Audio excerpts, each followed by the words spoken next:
Hello everyone. अब हम बात करते हैं कि जो पोलिसपर्मी है उसको किस प्रकार से प्रिवेंट किया जाता है। तो पोलिसपर्मी का बात की का मतलब क्या है। आपको पता है जितने भी स्पर्म है उनके अंदर सबके अंदर एंजाइम्स है जो कि उनको फर्टिलाइज कर पाते हैं, लेकिन एक टाइम पे एक ही कर पाते हैं। तो इसके लिए हमारे पास दो टाइप के मेथड है। मेथड एक परमानेंट मेथड, टेम्परेरी मेथड। जो टेम्परेरी के लिए है तो फास्ट ब्लॉकेज है, जल्दी ब्लॉकेज होती है, लेकिन जो परमानेंट है उसमें आराम से ब्लॉकेज होता है, तो स्लो ब्लॉक है। तो अब देखो, जैसे ही जो स्पर्म है वो कांटेक्ट में आता है प्लाज्मा मेम्ब्रेन के उस साइड, जो प्लाज्मा मेम्ब्रेन है वो डिपोलराइज हो जाती है, उसकी जो पोल है चेंज हो जाती है। इनिशियली जो बाहर से वो पॉजिटिव थी, अंदर से वो नेगेटिव थी। जैसे स्पर्म ने उसके साथ कॉन्टैक्ट लिया तो बाहर से नेगेटिव, अंदर से पॉजिटिव हो जा सकती है। Thus, there are rare chances of other sperm to bind or recognize are depolarized हो।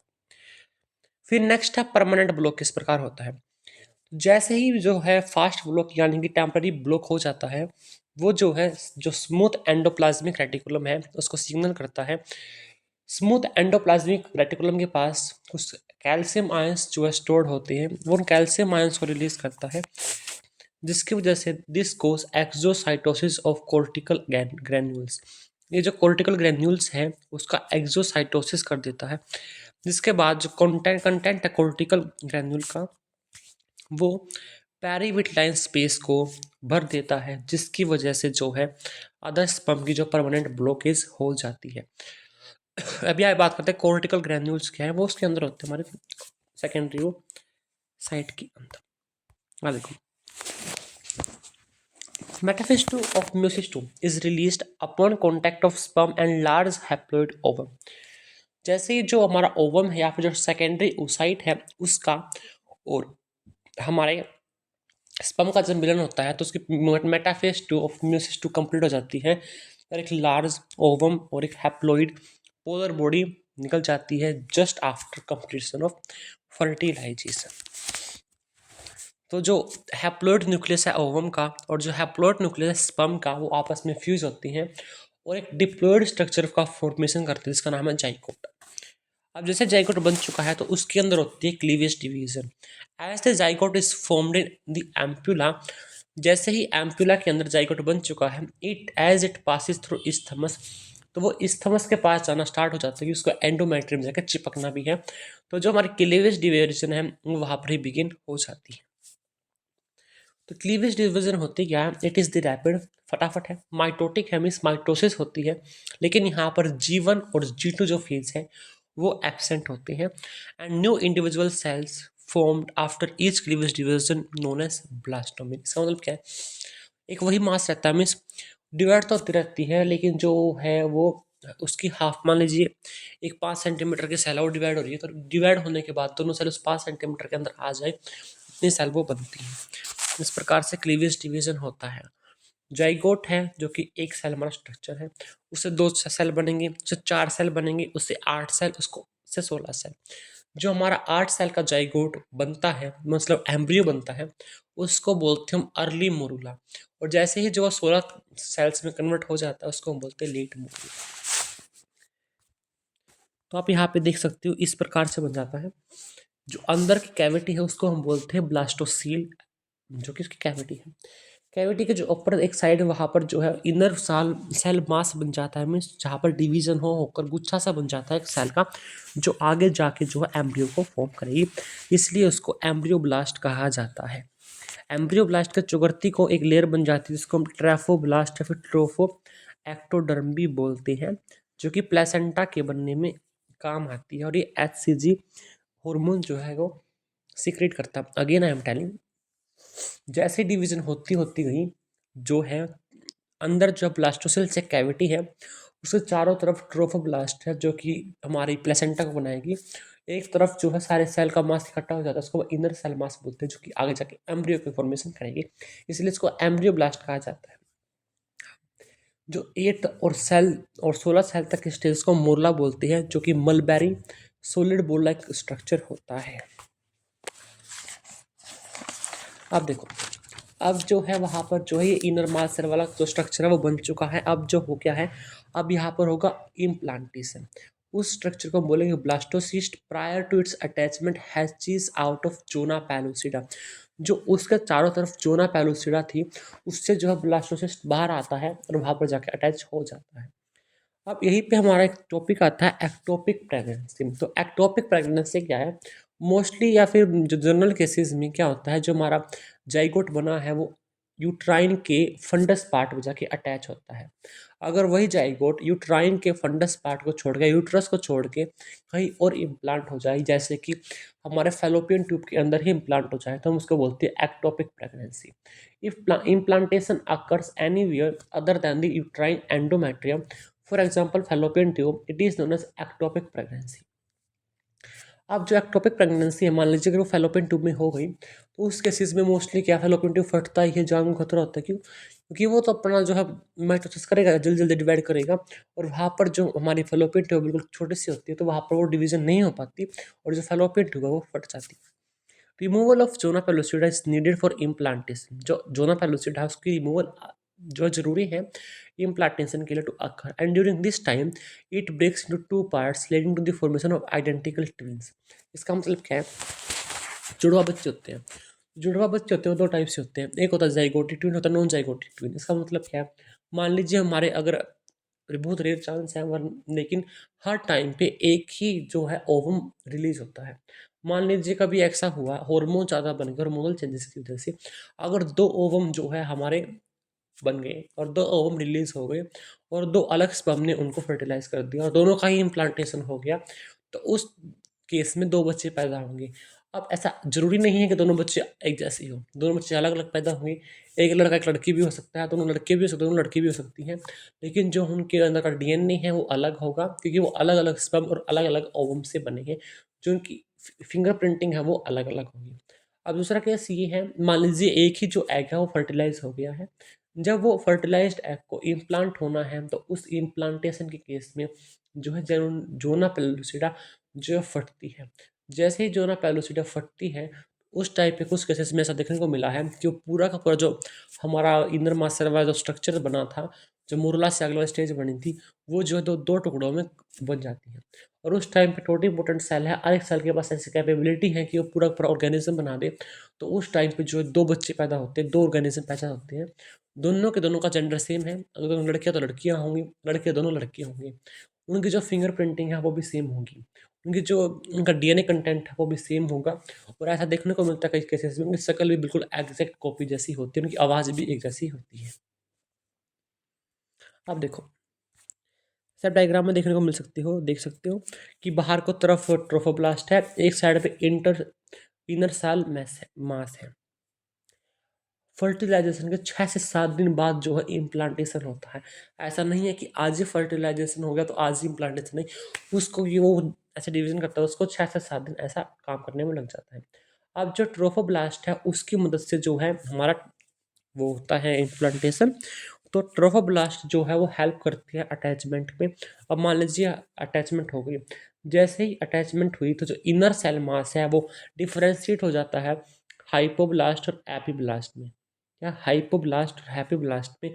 और जो उसके बाहर की लेयर उसको बोलते हैं साइटोट्रोफोब्लास्ट, और जो उसके बाहर कुछ इनर सेल मास बनता है अंदर की तरफ उसको हम बोलते हैं सिनसाइटोफिक ब्लास्ट। मीन्स जो बाहर की जो लेयर है उसको बोलेंगे हम सिनसाइटोट्रोफिक ट्रोफोब्लास्ट, अंदर की बोलेंगे हम इनर साइटोट्रोफिक मास, जो कि ट्रोफोब्लास्ट जो है डिफ्रेंशिएट हो जाती है। अगेन देखो क्या तक समझ में आया? जो ट्रोफोब्लास्ट थी उसने हेल्प किया अटैचमेंट में, जो इनर सेल मास है। अटैचमेंट के बाद जो इनर सेल मास है वो एपीब्लास्ट और जो हाइपोब्लास्ट है उसमें जो है डिफ्रेंशिएट हो गई। जो हमारी ट्रोफोब्लास्ट थी वो भी दो लेयर में ट्रांस हो गई, एक का नाम हमने रखा साइटोट्रोफोब्लास्ट, एक का नाम रखा सिनसाइटियोट्रोफोब्लास्ट।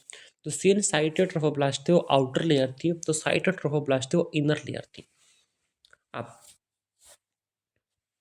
ये सब हो गया, उसके होने के बाद जो है हमारे पास एक और मेम्ब्रेन बनती है जिसका नाम है एक्सोसिलोमिक मेम्ब्रेन, जो कि हाइपोब्लास्ट से बनती है। जो एपिब्लास्ट है वो फिर एमनियोन लेयर बनने स्टार्ट हो जाती है, और जो एमनियोन है वो एमनियोटिक कैविटी की फॉर्म करती है, जो कि एमनियोटिक फ्लूइड को वहाँ पर रिलीज करता है। वही एमनियोटिक फ्लूइड जो पानी पानी में देखने को मिलता है। अगेन देखो इसको, एक नई लेयर बनती है एक्सोसिलोमिक मेम्ब्रेन जो हाइपोब्लास्ट बनाता है। फिर आती है हमारी एपिब्लास्ट। एपिब्लास्ट के आने के बाद हमारे पास देखने को मिलती है एमनियोन लेयर। जो एमनियोन लेयर है वो ही एमनियोटिक कैविटी को बनाती है जो कि एमनियोटिक फ्लूइड को रिलीज करता है। अब देखो, अब प्रेगनेंसी हो चुकी है। प्रेगनेंसी के होने के बाद जो एफएसएच है, एलएच है, वो कम होता है। एफएसएच जो एलएच है वो कम होता है, लेकिन प्रेगनेंसी यानी कि एंडोमेट्रियम को मेंटेन करने के लिए हमें प्रोजेस्टेरोन हार्मोन की ज़रूरत है। अब वो प्रोजेस्टेरोन हार्मोन जो है कॉर्पस लुटियम को ही रिलीज करता है। अगर मान लीजिए एलएच जो है कम हो गया, जो कॉर्पस लुटियम डिजनरेट हो जाएगा। अगर कॉर्पस लुटियम डिजनरेट हो गया तो प्रोजेस्टेरोन हार्मोन का लेवल कम हो जाएगा। अगर प्रोजेस्टेरोन हार्मोन का लेवल कम हो गया तो एंडोमेट्रियम झड़ने लग जाएगी। जो प्रेगनेंसी हुई है तो अबॉर्शन हो जाएगा, मिसकैरेज हो जाएगा। इस केस में क्या है, जो हमारे प्लेसेंटा बनती है तो प्लेसेंटा एक हार्मोन रिलीज करना स्टार्ट कर देती है जिसका नाम है HCG। जो HCG हार्मोन है वो मिमिक करता है LH हार्मोन को, LH हार्मोन जैसा काम करता है और वो यहाँ पर कॉर्पस लुटियम को मेंटेन करके रखता है।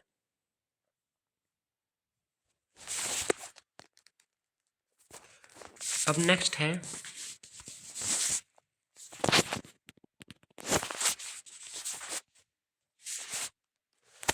है गैस्ट्रुला। तो गैस्ट्रुला क्या होती है? गैस्ट्रुला होती है जो इनर सेल मास था वो डिफ्रेंशिएट होता है कुछ जर्म सेल में इवेंचुअली, जिसको हम बोलते हैं ectoderm, endoderm and the mesoderm. जिसको पूरे को हम बोलेंगे गैस्ट्रुला, जो कि फर्टिलाइजेशन के 15वें दिन के बाद होता है। अब देखो, गस्टा समझ में आ गया। एपिब्लास्ट जो कि एंडोडर्म, एक्टोडर्म, मेसोडर्म जो हम पहले पढ़ते हैं, इनसे ही जो है आगे जाके हमारा अंतर ऑर्गन्स की फॉर्मेशन होती है। अब हम बात करते हैं एक्स्ट्रा एम्ब्रियोनिक मेम्ब्रेन की। जो हमारा एम्ब्रियो है उसके पास जो एक्स्ट्रा एम्ब्रियोनिक मेम्ब्रेन होती है, हमारे पास एमनियोन होती है, कोरियोन होती है, एलेंटोइज होती है और योक सैक होती है। इनके बारे में अपने सिलेबस में डिटेल में नहीं है, सिर्फ नाम याद रख लो, पहले बार पूछा जा चुका है। जो हमारे एमनियोन है, कोरियोन है, ये एक्टो और मीजोडर्म से बनती है। जो एलेंटोइज है, योक सैक है, वो एंडो मीजोडर्म से बनते हैं। एमनियोन, कोरियोन, मीजोडर्मल, एक्टोमीजो, एलेंटोइज और योक सैक जो है एंडो मीजोडर्म से बनती है। अब जो है प्लेसेंटा बनेगी। अब प्लेसेंटा होती क्या है? Placenta is structural and the functional connection between embryo and mother. Embryo और जो मदर के बीच में स्ट्रक्चरली और फंक्शनली कनेक्शन है उसको प्लेसेंटा बोलते हैं। It act as a diffusion membrane. ये एक्ट करता है डिफ्यूजन मेम्ब्रेन से, मीन्स जो भी बॉडी में गंद बना है बच्चे के, वो इससे पास तो डिफ्यूज होकर मदर के बॉडी के अंदर जाएगा और फिर वहाँ से वो है बाहर निकल जाता है। ऐसे ही जो भी उनको न्यूट्रिएंट्स चाहिए वो प्लेसेंटा के थ्रू जाती है।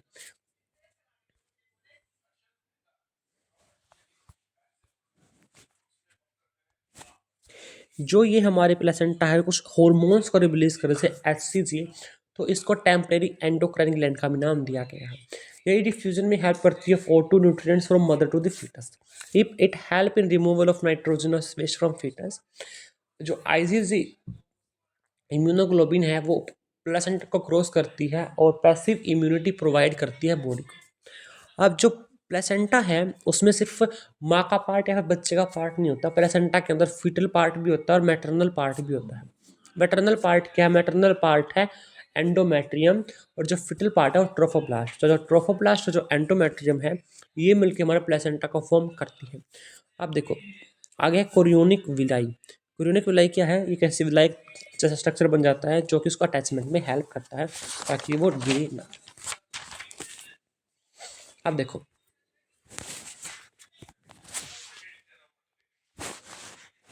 अब प्लेसेंटा तो बन गया। प्लेसेंटा के बनने के बाद बनती है अम्बिलिकल कॉर्ड। जो वो नाल है जो काटा जाता है जो कि हमारे सुंडी से अटैच होती है उसको हम बोलते हैं अम्बिलिकल कॉर्ड। जो अम्बिलिकल कॉर्ड है इसमें 100% ब्लड होता है फीटल का। जो प्लेसेंटा है it is connected to embryo via this. Embryo जो है कनेक्ट हो गया मदर से वाया प्लेसेंटा। जो प्लेसेंटा है वो फीटस के सुंडी से कनेक्ट होती है वाया दिया अम्बिलिकल कॉर्ड, जिसमें 100% फीटल का ब्लड है। इसके पास दो आर्टरी और एक सिंगल वेन होती है। आर्टरी क्या होता है? आर्टरी होता है हावेदी हार्ट। जो हावेदी हार्ट जो ब्लड लेके जाए, किसके हावेदी हार्ट? From the foetus. जो फीटस के हार्ट से दूर जो खून लेकर जाएगी उसको बोलेंगे हम आर्टरी। तो इसके पास दो आर्टरी होती है जो कि इसके अंदर जो है डीऑक्सीनेटेड ब्लड होता है आर्टरी के अंदर। इसलिए उगाएंगे। जो सिंगल है वो होती है वीन, जो मदर से आती है, और जो इस केस में जो हमारा ऑक्सीजनेटेड ब्लड लेके आती है। अब हम बात करते हैं हार्मोन्स ऑफ प्लेसेंटा की। मैंने आपको बताया जो प्लेसेंटा है वो डिफ्यूजन मेम्ब्रेन के साथ साथ एक एंडोक्राइन ग्लैंड का भी काम करती है। तो इसके जो है अलग अलग हार्मोन्स हैं, जैसे CRH जिसका नाम है corticotrophic releasing hormone, HPL human placenta lactogen जो कि मेम्ब्रेन ग्लैंड की जो है ग्रोथ करवाता है, जो कि ACTH को रिलीज करता है, वो होता है excitation adeno corticotrophic releasing hormone, adeno adenocorticotrophic release of trophic hormone. ये कोरियोनिक थायरोट्रोफिन को भी रिलीज करता है जो कि मेटाबॉलिज्म में हेल्प करता है। HCG ह्यूमन कोरियोनिक गोनाडोट्रोफिन, जो कि प्रेगनेंसी टेस्ट में यही हम देखते हैं कि प्रेगनेंसी टेस्ट में HCG निकल रहा है नहीं निकल रहा। Oestrogen, progesterone and the relaxin, it is also produce by ovary. जो रिलैक्सिन है वो डिलीवरी काम तरह काम आएगा। HCG जो हमारा ह्यूमन कोरियोनिक गोनाडोट्रोफिन है, HPL जो ह्यूमन प्लेसेंटल लैक्टोजन है, रिलैक्सिन वो हमेशा हमेशा सिर्फ प्रेगनेंसी के द्वारा के टाइम पे निकलता है, वैसे ही नहीं निकलता है। अब जो गैस्टेशन है, गैस्टेशन कहा जाता है the time period of the pregnancy की। जो प्रेगनेंसी है 9 महीने 9 दिन तक चलती है, उसको हम बोलते हैं प्रेगनेंसी। अब कैसे हम पता लगाते हैं कि जो डिलीवरी की डेट है वो किस प्रकार आएगी। हम देखते हैं जो लास्ट मेंस्ट्रुअल साइकिल है वो कब आई थी। अगर वो लास्ट मेंस्ट्रुअल साइकिल जहाँ पे आई है, और देखते कितने दिनों की वो मेंस्ट्रुअल साइकिल है, उसमें से हम 14 को माइनस करते हैं। जैसे ही हमने 14 को माइनस किया तो हमारे पास डेट आ जाती है कि इस दिन फर्टिलाइजेशन हुआ होगा। जिस दिन फर्टिलाइजेशन होता है उसके 14 दिन बाद जो है वहाँ पर अटैचमेंट होती है, और फिर उसके 9 महीने बाद जो आगे जाके बच्चा पैदा होता है। इसलिए सिर्फ 9 दिन, 9 महीने 9 दिन लगते हैं वहाँ पर। गैस्ट्रोला बनते हैं 28वें दिन। अब बात करते हैं एम्ब्रियोनिक डेवलपमेंट की, कितने महीने में क्या क्या डेवलप होता है। तो जब बच्चा जो पेट में 1 महीने का हो जाता है तो उसका दिल बनता है, हार्ट बनता है। 2 महीने का होने के बाद उसके लिम्स मीन्स हाथ पैर और उसके उंगलियां और बनती है पैर की राती। 3 मंथ होने के बाद एक्सटर्नल जेनिटलिया और मोस्टली ऑर्गन बन जाते हैं।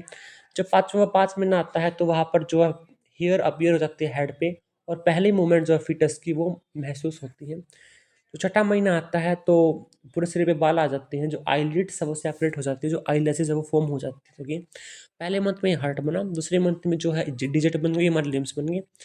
जो हमारा थर्ड महीना था उसमें एक्सटर्नल जेनिटेलिया और हमारे मोस्टली ऑर्गन बन गए। 5वें महीने में हेयर बन गई सिर पे। छठे महीने में मोस्ट ऑफ द ऑर्गन बन जाते हैं, हेयर बन जाते हैं, और आईलैशेस भी सेपरेट हो जाती है। आप जो है बच्चा बन के तैयार है, आप सिर्फ बच्चे को जो है दुनिया में लेके आना है, तो उसको हम बोलते हैं parturition, means birth of the baby, जिसको हम डिलीवरी भी बोलते हैं। तो देखो एक न्यूरो एंडोक्राइन मैकेनिज्म होता है, इसमें नर्वस सिस्टम का भी यूज होता है और इसमें एंडोक्राइन सिस्टम का भी यूज होता है। जो प्लेसेंटा है वो वीक पड़ने स्टार्ट हो जाती है जब जो है डिलीवरी होनी होती है। देखिए पार्चुरेशन कैसे होता है, देखिए न्यूरो एंडोक्राइन मैकेनिज्म है। जैसे ही 9 महीने कंप्लीट हो जाती है, बच्चे को पैदा होना होता है, जो प्लेसेंटा है वो वीक होना स्टार्ट हो जाती है, प्लेसेंटा जो डीअटैच होना स्टार्ट हो जाती है। जैसे जो प्लेसेंटा है वो डीअटैच होना स्टार्ट हो जाती है, तो वो जो है वो HCG हार्मोन अच्छी तरह रिलीज नहीं कर पाती, कॉर्पस्कुलर टीएम से प्रोजेस्टेरोन नहीं बनता। जो प्रोजेस्टेरोन का लेवल है वो ड्रॉप हो जाता है। जैसे ही प्रोजेस्टेरोन का जो लेवल ड्रॉप होता है, तो जो प्लेसेंटा वो सीक्रेट करती है CRH कोर्टिकोट्रोफिक रिलीजिंग हार्मोन, इस यहाँ से कोर्टिकोट्रोफिन जो रिलीजिंग हार्मोन है वो यहाँ से निकलेगा। अब जो है ये निकलने के बाद वो जो है मैसेज पहुँचाती है adrenal cortex of the baby.